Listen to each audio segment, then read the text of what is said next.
It's 1838.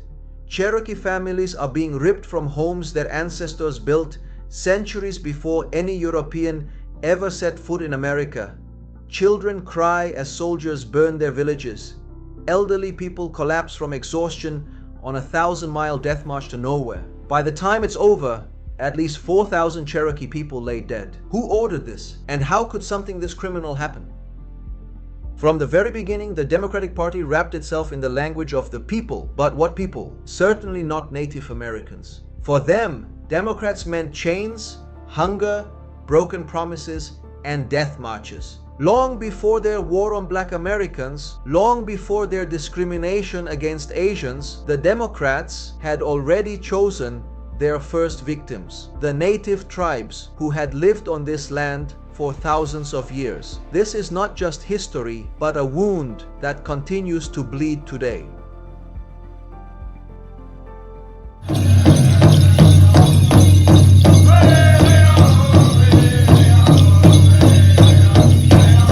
When people talk about the Democratic Party's roots, one name always comes up: Andrew Jackson, the man of the people, the war hero of the Battle of New Orleans, the 7th President of the United States. He was the face of a new political movement, the Democratic Party.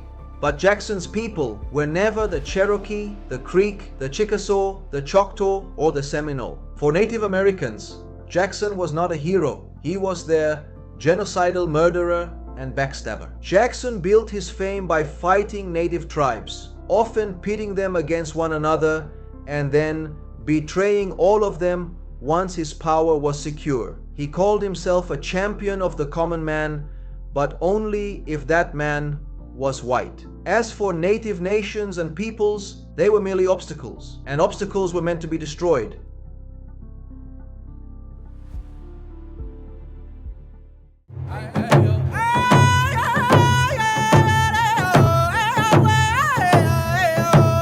In 1830, under Jackson's Democratic leadership, Congress passed one of the most devastating laws in American history, the Indian Removal Act. This law forced native tribes to leave their ancestral homelands in the Southeast to make room for white settlers and plantation owners. Cotton was king, and Democrats wanted more land to expand slavery. Native lives were simply sacrificed for the price of progress. Missionaries, some politicians, and even the Supreme Court pushed back. In 1832, Christian preacher and fierce defender of Native Americans, Reverend Samuel Austin Worcester, with the backing of numerous Christian organizations, sued on behalf of the native peoples. The case went all the way to the Supreme Court and they won. In Worcester versus Georgia, 1832, the court ruled in favor of the Cherokee Nation, saying Georgia had no authority over them. Jackson's response? He reportedly sneered, "Chief Justice John Marshall has made his decision. Now let him enforce it." In other words, the law of the land meant nothing to him. Might makes right, and life of innocent people mean nothing. Jackson had his own agenda, and it didn't matter who he hurt. What followed was one of the darkest and shameful chapters in American history. From the 1830s into the 1850s, the Cherokee, Creek, Chickasaw, Choctaw, and Seminole were uprooted and forced to march hundreds of miles westward to Indian Territory, present-day Oklahoma. Over 60,000 people were driven from their homes. Families were ripped apart. The old and young alike were forced to walk through freezing winters and sweltering summers with little food or shelter. Historians estimate that 15,000 or more native men, women, and children died along the way. Some from disease, some from hunger, some from pure exhaustion, as stress literally squeezed their last endurance from their poor souls. Many were buried in shallow, unmarked graves along muddy roadsides, the Trail of Tears. But why? Because Democrats wanted land. Land for white farmers, land for slave plantations, land for profit. During the Creek War of 1813 to 1814,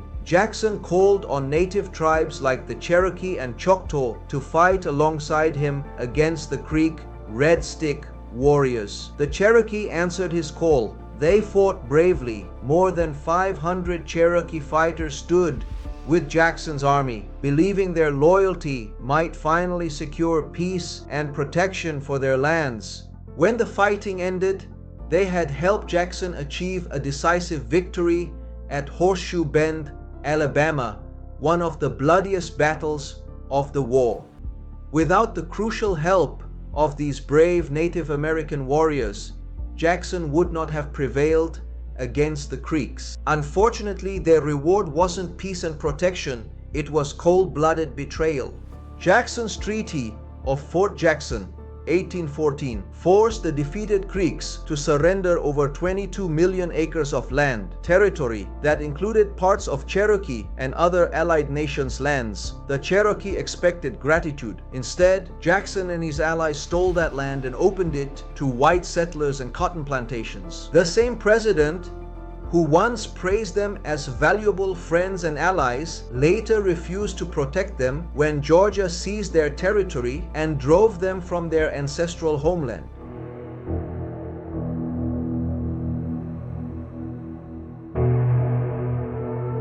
The Indian Removal Act was only the beginning. Over the next decades, the US government, led time and again by Democrats, signed over 300 treaties with native tribes. They shamelessly broke every single one of them except one. Tribes were promised forever reservations, promised payments, promised supplies, but forever always ended the moment gold, oil, or fertile farmland were discovered. Native leaders often couldn't read English, didn't have lawyers, and had no real bargaining power. They were tricked, coerced, or forced into agreements that stripped them of their land and rights. Take the Treaty of New Echota in 1835. The Cherokee Nation refused to sign it. Their elected chief, John Ross, said absolutely no. So Democrats found 20 Cherokee men who didn't represent anyone, got them drunk, and had them sign anyway. Then they claimed this represented the 16,000 Cherokee people. The Cherokee Nation rightfully called it fraud and fought back. They sent 15,000 signatures to Congress begging them not to honor this fake treaty. Democrats ignored every single signature and used the treaty to steal Cherokee land anyway. Cold-blooded treason.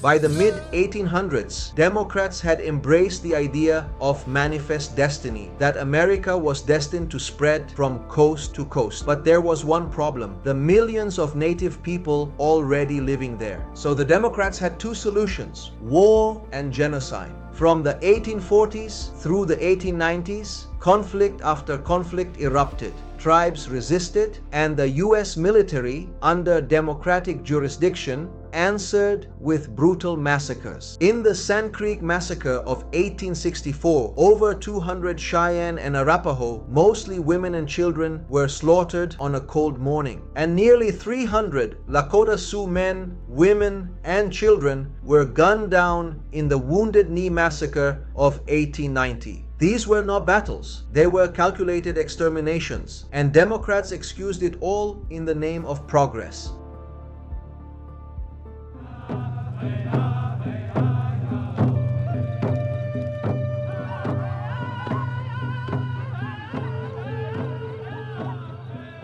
But physical removal wasn't enough. Democrats wanted to totally erase the native identity itself. Native children were taken from their families and forced into government-run boarding schools. Upon arrival, the native children had their hair cut and were given new English names. If they dared to speak their native languages, beatings were the punishment, and above all, were taught to despise their own culture. The motto was clear: kill the Indian, save the man. Sadly, these boarding schools not only killed the Indian, but also the men as well. It is estimated that over 500 boys and girls died due to beatings, starvation, and neglect in these government-run facilities. Such cruelties upon young victims. Beginning in the early 1800s, the U.S. government set up over 400 boarding schools across 37 states, received federal payment per student. Through the agencies of the government, they are being rapidly brought from their state of comparative savagery and barbarism to give up their culture. These children, but a few years ago, looked just like those we saw before. But today they all speak English, and some have taken business courses. We bring them in, clean them up, and start them. A new report by the Interior Department has documented the deaths of 500 indigenous children at Indian boarding schools run or supported by the federal government in the United States, but the actual death toll... Soiled sheet would be used to be wiped in the mouths of the other children who spoke their language. You know, and if they didn't want those dirty sheets and soiled sheets shoved into their mouth, well, then you stop speaking your language and start speaking English. That's pretty hateful. And just last week, researchers identified more than 50 Native children who died at a boarding school in Nebraska that closed in 1934. But they said the true death toll is probably much higher. A mass grave with the remains of 215 children was recently found near the former site of the Kamloops Indian Residential School. Entire generations were stripped of their traditions. Languages disappeared. Spiritual practices were outlawed. Songs, dances, and even hairstyles were banned. This wasn't just assimilation, it was cultural genocide.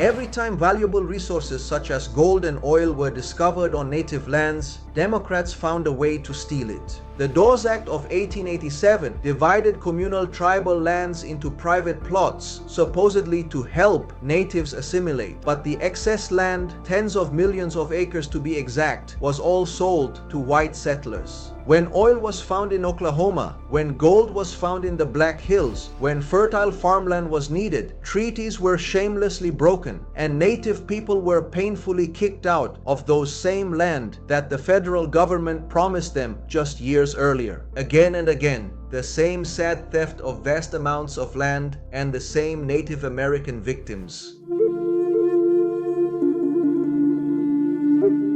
You might think this is ancient history. It's not. Democrats are still hurting Native Americans today. Want some numbers? Native American reservations have a poverty rate of 25.4%, nearly double the national average. The unemployment rate on some reservations hits 50%. Life expectancy for Native Americans is 5.5 years shorter than the national average. Most of these cases are never solved, and the federal government, run by both parties, barely investigates. I guess some lives are not as important than others. Sad. Democrats love to talk about protecting minorities, but when it comes to Native Americans, they are almost invisible in every case. Remember Standing Rock in 2016? The Dakota Access Pipeline was going to run under the Missouri River, threatening the water supply for the Standing Rock Sioux tribe. Thousands of Native Americans and their allies came to protest peacefully. What did the Democratic Obama administration do? They sent in militarized police who attacked protesters with rubber bullets, tear gas, and water cannons in the freezing weather. Over 400 people were arrested. The pipeline got built anyway. Barack Obama, the same Democrat president who won the Nobel Peace Prize, ordered attacks on peaceful Native American protesters who were just defending their land and water, the very few still left in their hands from toxic chemical pollution. They were merely fighting for the safety of the families and future generations from corporate greed and the corrupt federal government that top lobbying money can buy. Peaceful protesters, men, women, children, and the elderlies were met with militarized police, sprayed with water cannons in the freezing weather, tear gassed, beaten. beaten, arrested, their voices ignored, and violently silenced. The story of Standing Rock wasn't just about oil, but a people once again being betrayed over and over and over again by Democrats who claim to be champions of oppressed minorities. More empty words and broken promises. Absolutely soul-crushing and hurtful to see history repeating itself right before our very eyes in the 21st century. How many more native lives will be lost due to the crimes of Democrats who don't have a single ounce of love for America's first peoples? Way before slavery, way before segregation, and way before racist exclusion acts, plus internment camps, it was Native Americans who were the first to feel the crushing boot of the Democratic Party. They were the test case for removal, exploitation, broken promises, and total erasure. And once the Democrats succeeded in crushing Native tribes, they repeated the same playbook against other minority groups. That's why remembering these historical facts matters, because patterns repeat, and unless we find the courage to speak the truth, they always continue to repeat.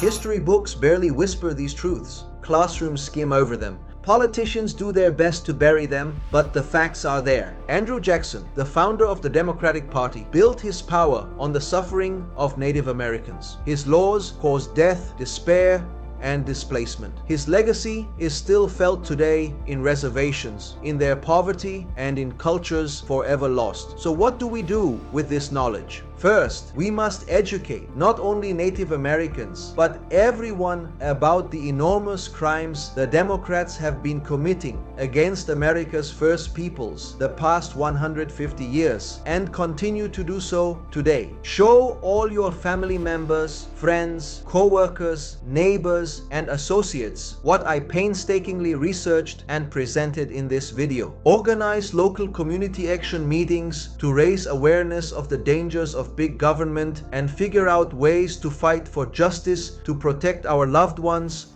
properties, and future.